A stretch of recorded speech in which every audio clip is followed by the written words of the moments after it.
자, 오늘 정보 없는 날. 그럼에도 불구하고 나온 소식들을 갈무리해서 인사를 드려보고 있는 크립토 마토입니다. 자, 저번 주죠. 저번 주에 미국이 40년 만에 최악 인플레이션을 경험하고 있다. 11월 물가만 해도 6.8% 급등했다라고 하면서 야단 법석을 떨었었는데, 그럼에도 불구하고 미국 정부 같은 경우는 지속적으로 빚을 내는데 여념이 없다라고 합니다. 자, 근데 뭐 어쩔 수 없는 것 같긴 하죠. 그렇다라고 해서 디폴트를 선언할 수는 없기 때문에 중간중간에 부채 상한은 안 된다라고 쇼를 하긴 했었으나 모두가 예상을 했었다시피 결국은 부채 한도 상한안이 무난하게 통과가 될 것 같죠. 필러버스터 면제법이 처리가 되면서 이제 바이든 대통령이 사인만 하게 된다라면은 민주당은 부채 한도 상한 설정법 처리에 있어서 과반수만 확보하게 되면은 무난하게 처리가 가능한 상황까지 놓였습니다. 그리고 어제 바이든 대통령이 바로 또 사인을 했다라고 하네요. 사인을 하면서 그는 뭐라고 이야기를 했느냐? 우리 미국은 빚을 갚을 때가 되면은 착실하게 갚는다. 근데 빚을 어떻게 갚습니까? 새로운 빚을 내가지고 기존의 빚을 갚고 있죠. 그러니까 사람들이 여러 가지로 조롱을 하고 있는 모양새가 보여지고 있는데 과연 미국의 카드빚 다른 카드로 돌려막기 신공은 언제까지 통할 수 있을 것인가? 전문가들의 이야기를 들어보면은 미국 정부 같은 경우 세금이라든지를 통해서 얻게 되는 정부 수입이나 예산 같은 경우는 충분하다라고 합니다. 근데 정치인들이 돈을 너무나 남발을 하면서 써제끼는 바람에 계속해서 예산이 부족한 사태가 일어나게 되는 것이고 빚을 내고 있는 것이겠죠. 미국 정부가 빚이 없으면은 돈을 빌려와야 되는데 어디서 빌려옵니까? 연준을 통해 가지고 돈을 찍으면서 빌려오게 되는데 이런 상황 속에서 과연 인플레이션을 어떤 식으로 해결하려고 할 것인가? 그리고 돈이 계속해서 찍히게 된다면은 비트코인에게는 어떤 식으로 작용을 하게 될 것인지 앞으로도 계속해서 미국 정부의 움직임을 지켜보도록 하겠습니다. 자, 한편 비트코인을 포함한 암호화폐 시장의 심리 상태는 극단적 공포 상태에 머물고 있는데요. 그래도 오늘 준비한 소식들은 전반적으로 긍정적인 소식들이었었던 것 같습니다. 하나둘씩 살펴보도록 하겠는데요. 첫 번째로는 에이다가 이더리움 기반 토큰을 칼다노 블록체인으로 옮겨오는데 성공을 했다라고 합니다. 브리징 테스트에 성공을 했다라고 볼 수가 있겠죠. 이를 통해서 블록체인 간의 디파이 환경 조성을 기대할 수 있다라는 소식이 나왔었고, 자, 그 다음에 솔라나 같은 경우는 약간 좀 심란하죠. 최근에 2번이나 네트워크가 느려지는 사태를 맞이했었는데요.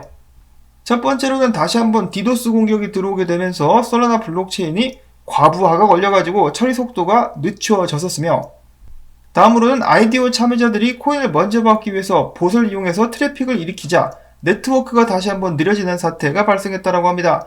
다행히 네트워크가 중단되는 사태는 발생하지 않았었습니다만은 네트워크상에서 거래 처리 속도 저하는 아무래도 솔라나의 발전에 걸림돌이 될 수밖에 없겠죠. 이런 상황에 대해서 사이버 캐피탈의 창업자는 솔라나 같은 경우 거래 검증 기술이 프루프 오브 히스토리 역사 증명인데 이것은 속도를 위해서 탈중앙화와 보안을 희생한 그런 모델이라고 볼 수가 있겠다. 그렇기 때문에 공격자들이 다음 블록 생산자를 예측할 수가 있어가지고 네트워크 공격이 쉽다라고 이야기하면서 솔라나의 기초적인 약점을 지적을 했다라고 합니다. 자, 그와 동시에 솔라나 계속해서 밑으로 쏘고 있죠.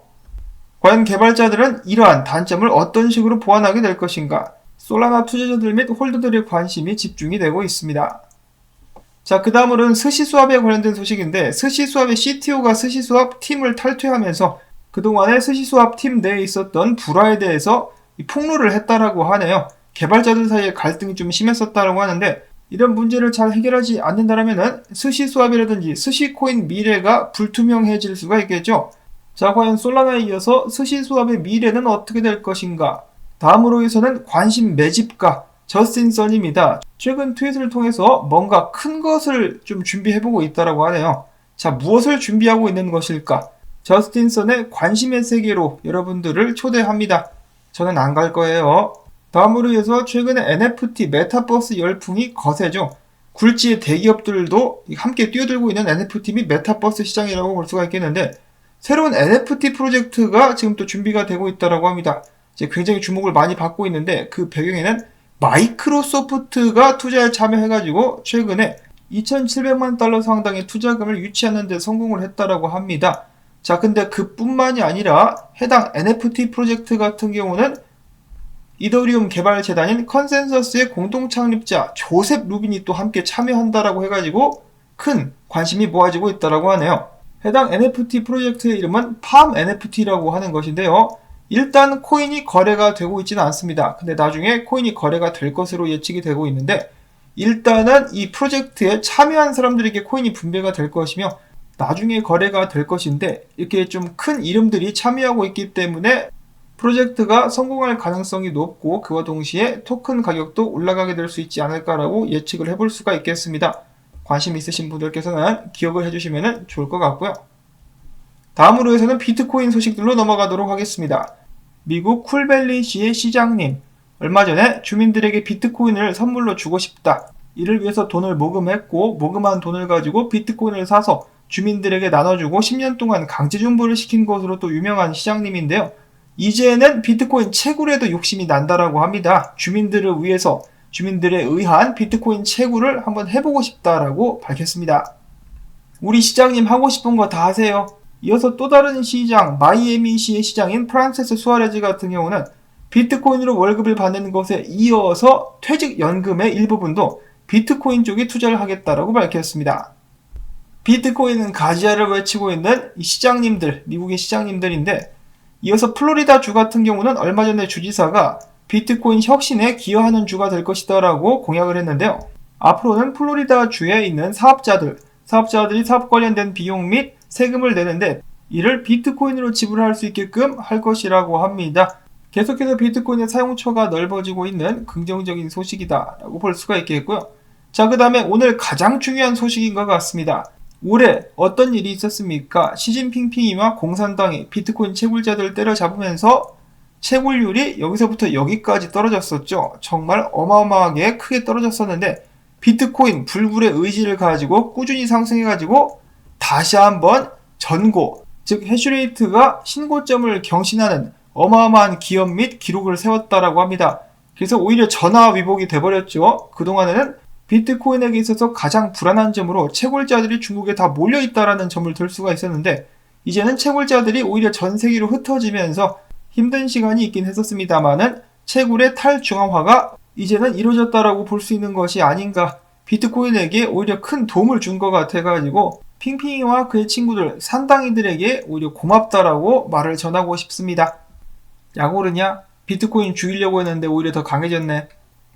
자, 그 다음으로는 비트코인 분석 많이는 없는데요. 있는 거 나온 것을 가지고 와봤는데, 첫 번째로는 크립토 비트코인 크리스의 분석. 비트코인이 지금부터 혹은 조금 더 떨어져가지고 쌍바닥을 찍고 반등할 수 있느냐, 그리고 반등을 하게 됐을 때 상단 추세를 뚫을 수 있느냐, 뚫고 올라가서 안착한 후 지속적인 상승을 이어갈 수 있느냐가 관건이 될 것이라고 이야기를 했습니다.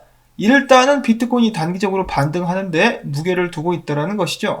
그와 동시에 비트코인 12시간 봉에서 봤을 때 불리시 다이버전스가 나오면서 다음 주에 그래도 좀 상승 랠리를 기대해 볼 수 있지 않나, 5만 달러 중반대까지도 갈 수 있지 않을까라고 크립토 제레마이아라는 분석가는 예측을 해보고 있었습니다. 5만 달러 중반대가 상단 추세 저항이랑 또 맞물리고 있다는 것이겠죠. 그래서 단기적으로 좀 숨을 돌릴 수 있는 상승세가 나와주면 좋겠다라는 바람을 가져보고요. 다음으로는 휘바, 이 핀란드에 있는 비트코인 ATM 기기라고 하네요. 자, 이런 모습을 하고 있고, 마지막으로는 수많은 예언을 적중시킨 것으로 유명한 애니메이션이죠. 심슨, 최근 에피소드의 비트코인, 이 가격인지 성적인지 시총인지는 모르겠는데 무한대로 상승 중이라고 합니다. 이것은 마치 마이클 세일러가 비트코인 가격은 영원히 올라갈 것이다 라고 예측을 했었는데, 그런 식으로다가 비트코인 가격이 무한대로 올라가는 것이 아닌가. 심슨의 예측이 이번에도 적중하게 된다면 비트코인 투자자들은 정말 미래에 기분 좋은 시간들을 만끽하게 될 수 있지 않을까라는 즐거운 상상을 해보면서 오늘 정보는 여기서 또 마무리를 짓도록 하겠습니다. 오늘 나온 정보들이 도움이 되셨거나 즐거우셨다면 토마토 채널 유지를 위해서 여러분들께 광고 재생과 좋아요 버튼 클릭을 부탁을 드립니다. 여러분들의 도움이 있어야만 저도 살아남을 수가 있겠죠. 다시 한번 시청자분들께 감사드린다는 말씀을 전하면서 저는 다음에 새로운 소식 가지고 인사를 드리도록 하겠습니다. 안녕히 계십시오.